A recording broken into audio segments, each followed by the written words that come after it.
নমস্কার, সুপ্রভাত। হর হর মহাদেব। ধর্ম কি? ধর্ম হচ্ছে বিশ্ব চরাচরের বুকে সমস্ত পশু এবং মানুষের মধ্যে যে একটা পার্থক্য, সেটা নির্ধারণ করার মাধ্যম হচ্ছে ধর্ম।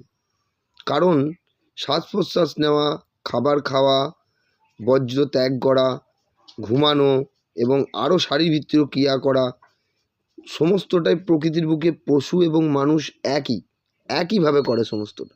শুধুমাত্র এক ধর্মই আছে যেটা পশুরা যেটা নিয়ে চর্চা করে না, মানুষ সেটা নিয়ে চর্চা করে, পরমাত্মার সাথে মিলনের প্রচেষ্টা করে।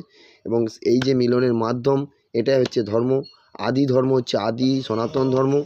সেই আদি সনাতন ধর্ম থেকে পরবর্তীকালে মতবিভেদে বিভিন্ন মানুষ বিভিন্ন মত, নিজ নিজ মত নিয়ে নিজ নিজ ধর্ম প্রতিষ্ঠা করে আজকে কলির শেষ সময়ে এসে এই বহু ধর্মের একটা সংমিশ্রণ, একটা মিলন ঘটেছে। নমস্কার।